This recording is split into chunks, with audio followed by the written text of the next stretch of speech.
Welcome to the Transform My Dance Studio podcast, the only podcast dedicated to helping you grow your dance studio while reclaiming your life. It's Clint Salter here, the CEO and founder of the Dance Studio Owners Association. And for the next 8 weeks, we're bringing you a very special series of podcast episodes with dance studio owners Jane, Grech and Melanie, Gard, who are also part of our Inner Circle program. Over these next 8 episodes, Jane and Mel will be sharing their own challenges, successes, experiences, and advice as dance studio owners. Welcome to this very special podcast event at the bar with Jane and Mel. I hope you enjoy it. Hello and welcome to At the Bar, a podcast by dance studio owners for dance studio owners. My name is Melanie Gard and I am joined by my very good friend who has also been described as both passionate and powerful, Jane Grech. Welcome, Jane. Hello. And just flipping back to last podcast, your words, Miss Mel, share those with the world. So I did Google Sally Hogshead after our discussion, and I did the quick test. It only took literally 2 minutes of my time, and I came out as the connoisseur, which I thought was a bit fancy. Oh la la. Oh la la. And my 2 words were prestige and passion. I love it. Yeah. I love it. So I haven't looked any further at it, but I will do that when I've got some time. It was quite interesting. So that test was more about how the world perceives us. Yes. We think. So between us, you're prestigious. Yes. We're both passionate, and apparently I'm powerful. So good. All good. And we're talking about performances. So it's all the letter P. Today's brought to you by the letter P. Oh, I feel some props coming on. Okay, right. Let's move on.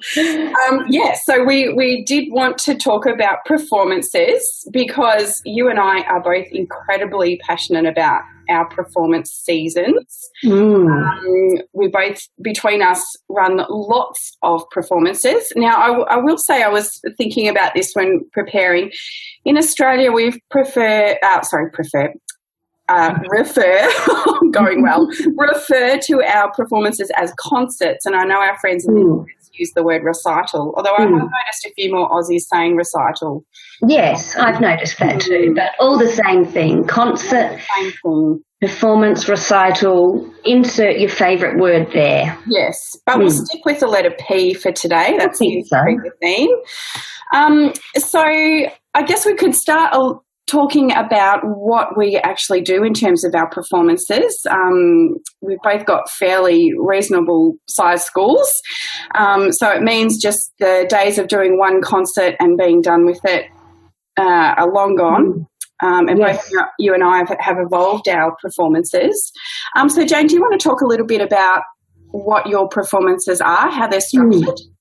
So we've got a junior school and a senior school, and we do separate our performances for those 2 parts of the school. And that's something that we did through necessity. And, you know, there is that saying, which I'll probably botch, I generally do, but is it necessity is the mother of invention? That's it, I think. Yeah.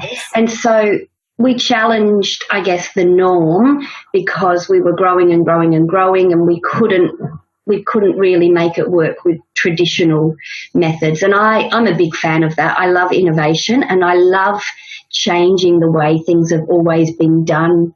I don't ever really accept, well, that's how it has to be because that's how it's always been. So we do have a different season for our under 8-year-olds.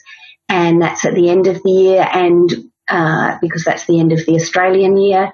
And 3/4 of the way through our year is when we have our seniors, and that works well for us. But I think, definitely it takes a bit of experimentation to find the right schedule and how to fit it all in. But that's what's working for us at the moment, is to separate them. Our babies, I refer to them as our babies for our under 5s, are very casual. I am at heart an early childhood educator. They've always been a very big passion of mine. As I'm getting older, I can't teach them perhaps quite as much as I used to, but I know about 3 to 5 year olds and a lot, and I love them. And so I don't think that they should, if possible, I know it's not always possible, but I don't think that they should have the same performance experience as an 18-year-old, because developmentally, socially, emotionally, they're not at the same stage. But I do know for smaller schools that that's not always possible, and so I don't want to carry any judgment on that either. Yeah, definitely. And I think I know for me too, as my school grew and I had to look at different ways of putting together our performances, I think there was a little bit of reluctance from my end when I think back to it, that the babies were always the highlight of the show. And people love that. But I, like you, also, I really struggled with having those younger students in the performances, because particularly as a parent, like once I started to have children, I was thinking, what are we doing? These poor little darlings are out late at night. They're normally in bed by now.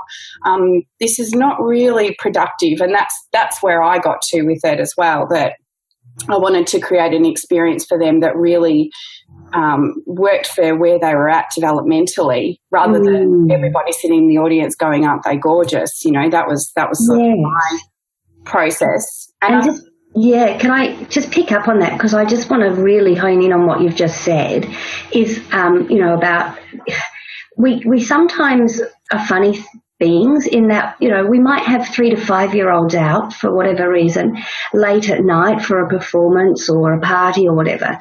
And then sometimes we act a little bit surprised when they behave badly. And it's not entirely fair. So I do sometimes cringe a little. I'm going to put my out on the line a little bit here when I see people complaining about, the parents are giving us a hard time because it's finishing so late. Well, there might be something in that feedback that you could learn and apply from, rather than just stick your heels in and say, well, that's the way it has to be, or our babies are, all so hard to manage backstage and la, la, la. Well, yeah, they are only tiny. And for us, everything we do here, our why, and I know yours is too, is about actually the child first. And that's part of the speech I make at our babies' concerts is the audience is secondary, actually, to me. I'm really out there about it, that the audience experience, I hope that it's nice, and I do everything I can to make sure it's enjoyable for them, but actually I'm more interested in the child having a wonderful time and creating a memory that's positive and lasting. Well, that's right. And at the end of the day, that child, if they walk away from a performance experience exhausted, upset, and a blubbering mess at home, then mum and dad aren't necessarily going to think very highly of that experience, regardless of what they thought at the time at the actual concert. And I'm a big believer in that too, that we want, for our performances, for our littlies and for our bigger kids, we want them to walk away having had the time of their lives. Yes. That's usually, for us, it's the end of the year, so that's the end of our season. We then, in Australia here, we break for Christmas and we have quite a long period over the summer holidays. We want that last experience with us to just be the most happy, joyous occasion, so that they're busting to get back into the studio next year. Away from a concert, tired and upset, and I mean, we all get tired. They're all going to get tired, but you want it to be that, I guess, that grand finale for the year. Yes, yeah, and dance is a wonderful, wonderful thing. We all agree on that. That's not the issue, but we've got to keep the why. We're using the dance as a medium to do what? Well, for me, I'm using dance as a medium to build up these kids, to build up their confidence levels, to make them feel amazing and empowered. And I'm going to do that by constantly focusing on them throughout the process. This isn't about me. this isn't about me looking good. Oh, look at what a good choreographer I am. No, sometimes I need to change my choreography and that my artistic idea that I had in my head that would look lovely on the Australian Ballet, and remember, or the New York City Ballet, and remember that I'm looking here at level 7 ballet, and I don't want them to look out of their depth. I want them to feel confident and competent. That's what this is all about. And I think sometimes we, me too, can lose sight of that, and that's where frustration starts to come in. Yes, totally. And I think one thing I've also learnt is that that's what the parents actually want too. They're not, our audience are the parents of these children, or, the grandparents, whatever. Yeah. They just want to see their kid up there performing with confidence, enjoying themselves. They're not necessarily an educated dance audience, are they? Correct. So expecting the Australian Ballet or New York City Ballet, they're expecting to see their child, performing with confidence, knowing what they're doing. There's nothing worse than seeing kids that don't know what they're doing on stage. Yeah. So I think it's important to keep that in mind too, because we can get caught up in, wanting everything to look spectacular and having all the bells and whistles and making it a wonderful creative experience. I think keeping that focus on what do these kids need, the parents are going to be just so purely happy to see them up there having a good time. That's really at the heart of it, isn't it? Agree, 100%. And that really did drill home to me once I became a parent. I realised, at the kinder concert, I'm watching, my firstborn, who's now 4, expertly wave her scarf, and I'm proud. I can see that she's clearly very advanced at scarf waving. And, even if she's standing there picking her nose, I still think she's pretty gorgeous because she's mine. And I love her. So, it's about keeping it in perspective. Absolutely. I always remember when I was quite a young teacher, I don't think I was even 20, teaching for my dance teacher, and one of the parents I saw after the concert came up to me and she was crying. She said, "Oh, Miss Mel, I've never cried so much." And in my, 18 or 19-year-old brain, I was thinking, why on earth would you be crying? I couldn't even get my head around why she was crying. And then, of course, I had a baby. That baby started walking and talking, and I thought it was just the most magical thing I'd ever seen. And, of course, when that baby got up and waved her scarf around, I was crying too. All of it so understood. Yes. And I think I do actually keep that kind of in the back of my head, because we have a rule at my studio that there is to be no yelling in any rehearsal process ever. If you are yelling, you have lost control. Yes. And the plot. You've lost perspective. And if I find myself, I go there, because it's frustrating, and you might have had long rehearsals, and you might have told, I'm going to use Alana because then nobody can get cross. That's my child's name. Yes. Told Alana the same correction for the last 4 weeks, and so you're like, Alana, I told you that you need to. No, that's when the minute I sound like that, I go, stop. Like, take a hold of yourself. All right, everybody, grab a drink. Let's get Miss Jane to pull herself together.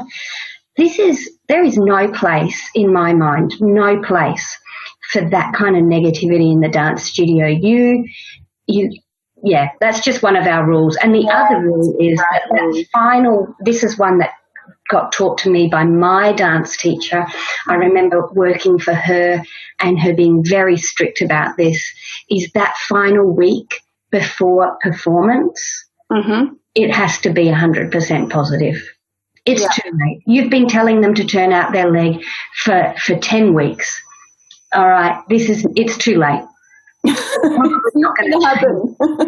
It's probably, you could tell them another 20 times in 20 minutes. It might not make a difference, or it might. But that final week, and particularly, on the stage, that rehearsal, it's 100% positive. Yeah. And that impacted me greatly, and it's something I do train my team in now. Excuse me, that I expect to hear wonderful things coming out of the studio. I expect them to hear, that was a great effort.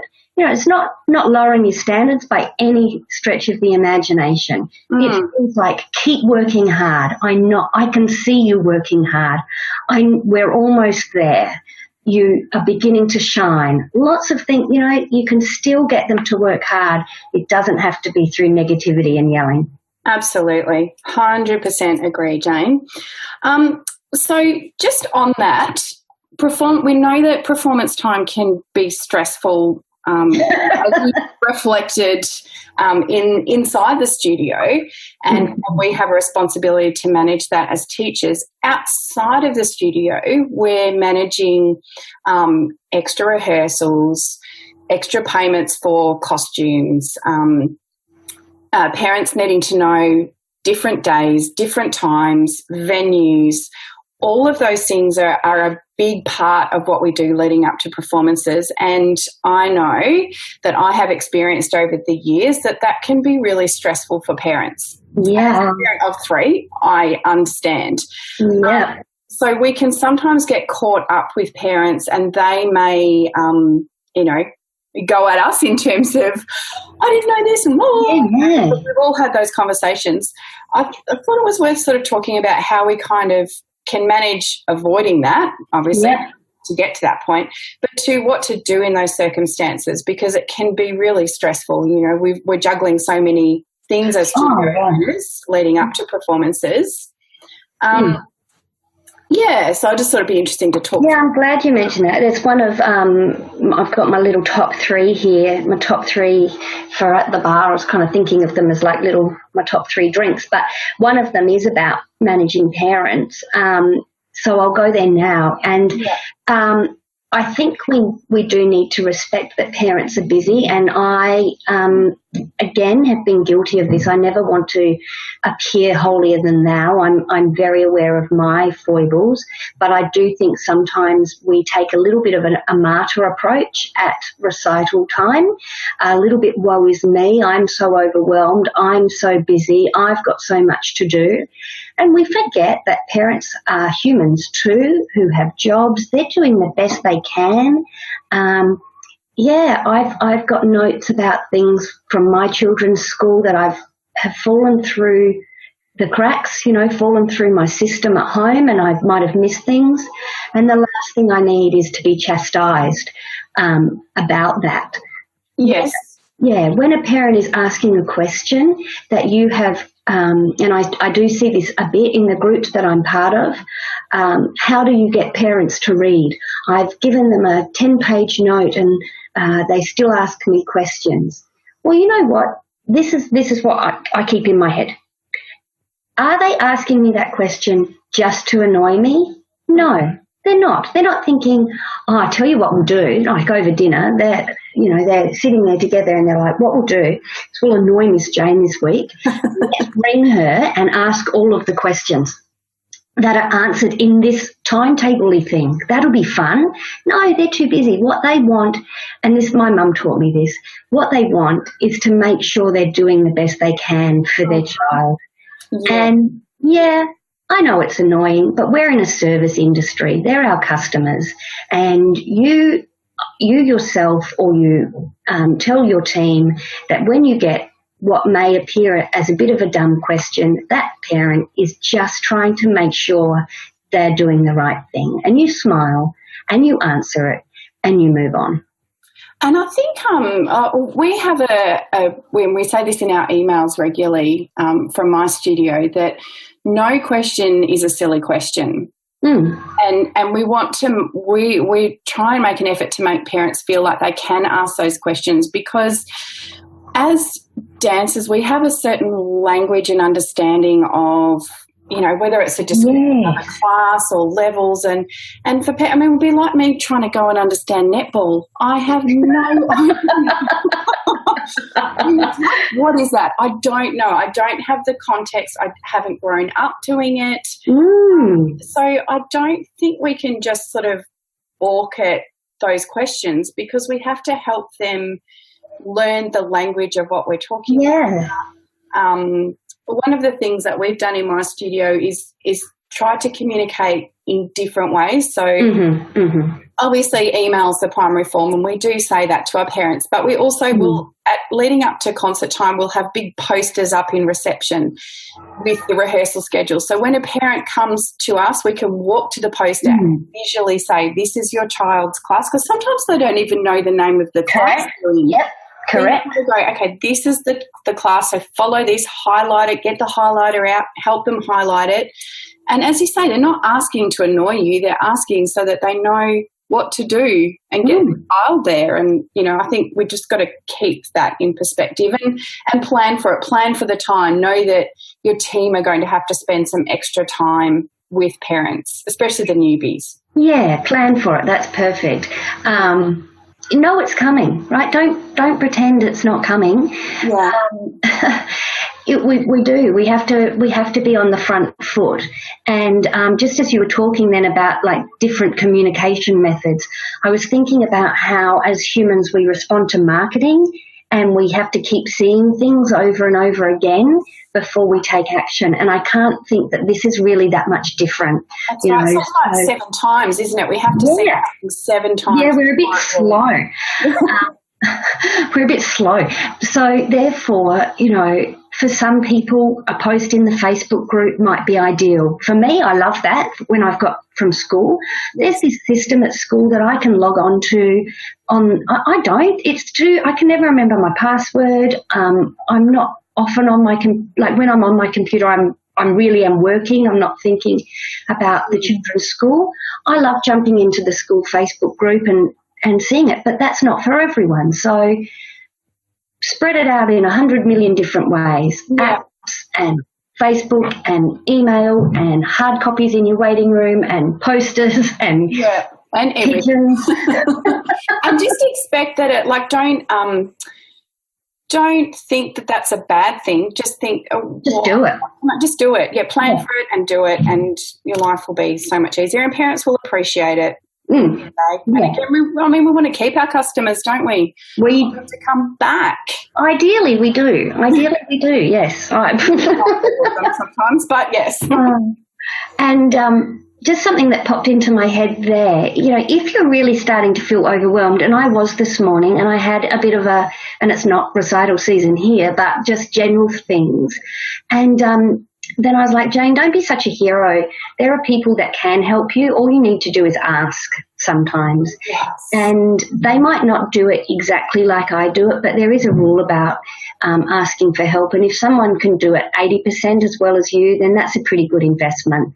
So I do sometimes I know control is hard, particularly over artistic things as concerts, and I'm right there with you. Like, I'm right, you know, I've not got this nailed, but I think it's still worth mentioning that we don't have to do everything, because then we do get overwhelmed, and that takes away the joy for us as well. If you're not having fun, then your students aren't going to be having fun. You're going to have an aura about you that really is quite negative, and people feed off that. So you've got to remember to have fun and ask for help, and know that there are people that want to help too. There are some people that just come in. I've got one of my teachers. Well, she's not teaching for me at the moment. She still dances with us, but we call her the concert fairy. So at concert time, it's like she just turns into this little fairy, and you'll find her in the corner, and she'll be packing up costumes or making headpieces without being asked. There are those people in the world that want to help just to help. Yes. There's nothing wrong with seeking those people out and getting them involved in, you know, it's the little jobs that take time. That's right. Seek those people out. Just makes your life so much easier. Yeah, doesn't it? And I mean, there are some things that you might really enjoy doing. Like I love, this is the little creator in me, I love making a good headpiece. Like give me the hot glue gun and some random things from the useful box and I'm your girl. Like I love it. But if I have to make 50 of them, like the joy starts to go. Yes. Yeah. It's more fun having a production line with other people. I'll get some help. The other thing on that too, and you and I have quite a significant number of student helpers, and I'm a proud member of your Dance Step program, Jane. Plug. We'll put that in the show notes. Love it. Ding, ding. But those young people within our studios that come in and assist in classes, I think they're also a brilliant help at concert time too, assisting with the younger students. And they love it. Run smoothly. And they feel important too when they've got those. Yes, if you're not using your older students, you are missing out on an opportunity, not even just to help you, but to help them. Don't abuse opportunities, use them. My baby's concert, I take videos of them quite a lot. I'm redundant. Now there are 100, we do 9 of them, and there are about 60 kids at each concert, and I'm redundant. I'm walking around watching my senior students put their headpieces in, tie up their little laces at the front of their ballet shoe, those stupid things, tucking them in, giving them little cuddles, singing them songs, and I sometimes am a little bit bored because I've got nothing to do. How wonderful. And, they love it. I love that too. It just makes my heart sing. And that is the stuff that I find, the feedback I get around those times from the parents is they just adore seeing their little dancer with those big dancers helping them. They just think it's just the bee's knees. They think those teenagers are just beautifully mannered, kind, helpful. And for me, that's a big part of my brand, that the parents see those older students and think, I want my child to grow up like that. My child's the one helping. And, isn't that just a wonderful thing that we can do? Yes. You've given me goosebumps. I love it. I know. It's like all teary. I'm such a sook. Oh, my God. I know. I'm right with you. And that, and this is why you and I gel. And there might be some people listening going, you two are just nuts. In La La Land. But you know what's pretty good in La La Land. What a joy. What a joy. So much joy. Yeah. Well, my friend, the time once again has gone really fast. I could actually talk about this topic with you all day because I just love it. Oh, me too. We could plan out our performances and... Yes. But let's not. Okay. No, we won't go there. We won't stop talking. So we're going to finish with our top 3 tips. I'm going to go first today, Jane, because you keep stealing mine. Yeah, go on. Okay. So my top 3 tips are, number 1, keep it simple and have fun. I think we've got that across in everything today. Just keep it simple. Remember why you're doing it and just have fun with it. Number 2, be organised, communicate in a range of ways, which we spoke about. Just make sure that there's all those different avenues that you can interact with parents and make them feel supported and not silly for asking a question. And get your teachers on board with that too. I think you spoke really well about that. Yes. And the last one was to utilise your support. So those people that want to come in and help, give them a job. Yeah. And your student helpers, I think we've just covered that off too. All right, my top 3 tips for happy recital seasons. Number 1, people aren't trying to annoy you. So parents are not the enemy. They're busy too. And just to remember that at the back of your mind helps keep things pretty calm. My second one is to keep everything in perspective. Unless you are the artistic director of a national dance company, then you really don't have the authority to be trying to, just keep it in perspective. This is a dance studio for students who are learning, and the idea is to focus on them and give them a great experience. And if you're yelling, you've lost it. And my number 3 one, boom, boom, boom, is my favourite word. You know what it is, joy. So 2015, I chose joy as my word of the year, and I've stuck with it since because it made such a huge impact for me. And so now when I'm really a little bit tired in performance season, what I do is I stop and I look around and I see the joy, and it just motivates me to keep going. So it might be that time when you bring a bag of costumes in for them to try on, and like they go a bit silly and it's kind of annoying because you've got a headache and they're like, oh, no, stop. That's joy right there. And focus on that and you're halfway there. Yeah, absolutely. Jane, I have loved today's conversation. Me too. It was just the tonic I needed today. I know, and I'm getting excited now about thinking about my performances. We've got one coming up soon. We're doing Peter Pan, and I know you're doing Cinderella with your musical theatre kids. Yeah, so I thought it was a great idea to add a 13th performance into my season. And I'm blaming you because I loved your musicals and I watched them from afar kind of come together, and I was like, got to get me some of that. So, yeah, I've got Cinderella coming up and you've got Peter Pan. Fun, fun, fun. Good times. All right, my friend, well, we will sign off and we look forward to the next conversation. Okay, bye for now. Bye for now. We hope you enjoyed this episode of our exclusive series At the Bar, powered by the Transform My Dance Studio podcast. For more training, resources and support specifically for dance studio owners who are wanting to grow their business while reclaiming their life, we'd love you to join us in the Dance Studio Owners Association. For all the information, go to dsoa.com. Take care and we'll see you next week.